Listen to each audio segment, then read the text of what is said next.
The Caterham 310R Championship decider is up next here at Snetterton. Coming into the weekend, 4 drivers had a shot at the title, but after a win in race 1 for Greg Monks from James Murphy in second place, boiling down to a head-to-head between the two of them, with Monks holding a 4-point advantage into the final race of the year. I think we're lucky that we've got to race this year. There hasn't been as many rounds as we would normally have in a conventional season, but the 5 rounds we've had have been really good close racing. I think the top 4 have been consistently the top 4, and it's been a wide range of winners throughout the season too, which has kept it really interesting, and that's brought us to this point in the championship. Last round, we're in winter now, the weather's really changeable. We've probably got rain for the next this afternoon's races, which is going to keep it, I think, very interesting, and to be honest, it's still anyone's championship.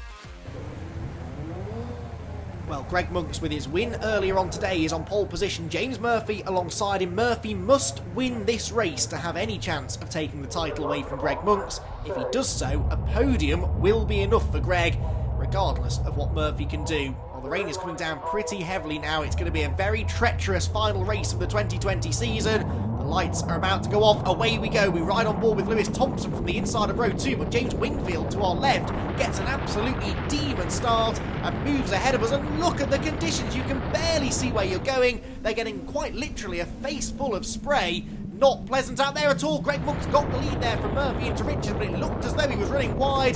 They've barely got any grip as they head through that first turn, and there is a car off the road, and I think that was Greg Monks. Greg Monks is off, and so too is Lewis Thompson, spinning around, going the wrong way. They can barely keep it on the track, and James Murphy has come out of that with the race lead, and Greg Monks is nowhere to be seen. Now, where did Greg rejoin the circuit? He's way down the order, certainly outside the podium places, and that is what he needed in order to guarantee the title, even if James Murphy goes on to win the race.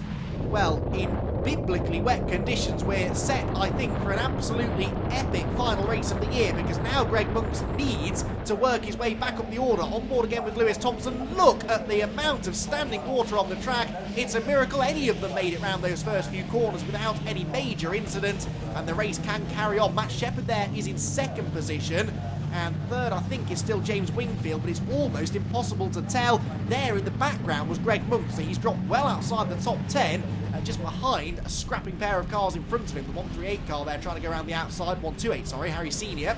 Matt Shepherd there then in second place. Matt Shepherd is looking to try and end his season on a bit of a high if he can. Matt, not a championship contender, arriving here at Snetterton. 108 there goes round the outside, heading towards the Bentley Straight for the first time. That's Simon Sharrock.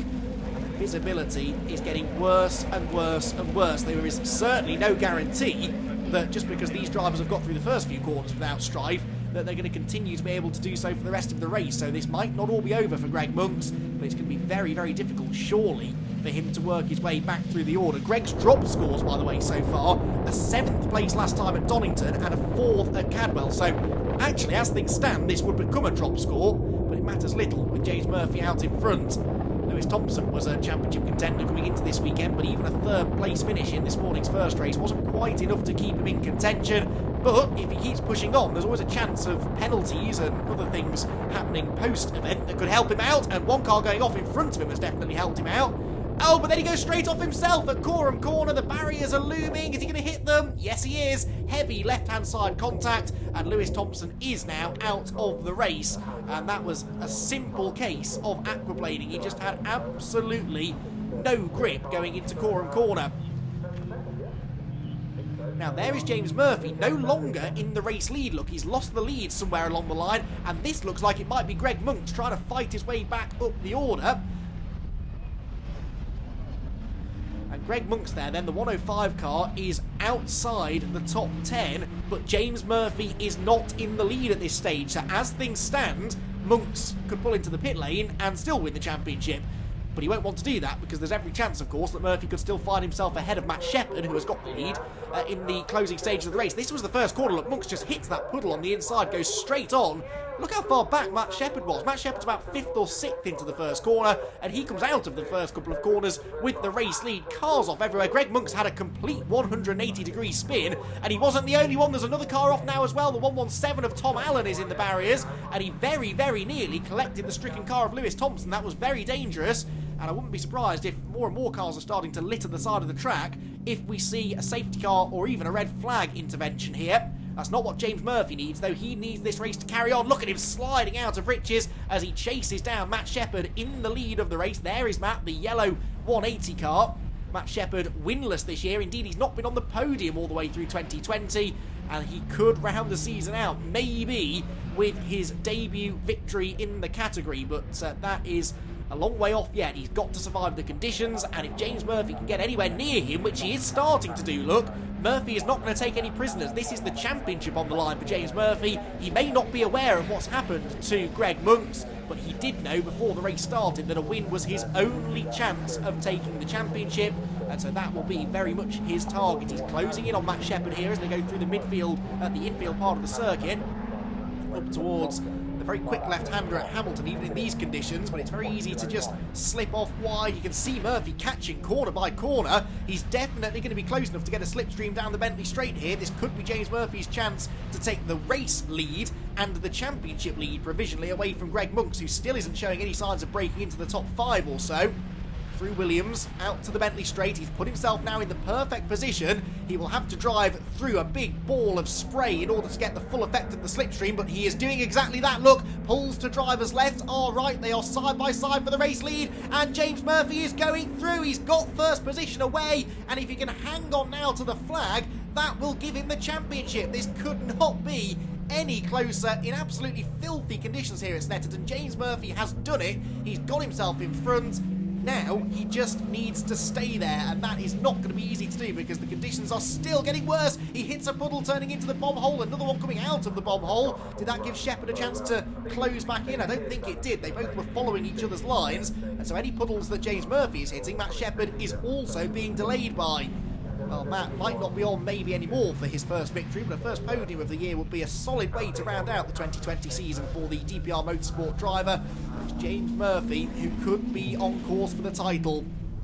Out of Murray's then, onto another lap, crosses the start-finish line, and heads towards Riches. This is where Greg Monks perhaps threw away the championship at the very start of the race. On the inside line, it's always a little bit wetter offline, and James Murphy on the outside was able to avoid any drama and has now picked his way back through into the race lead.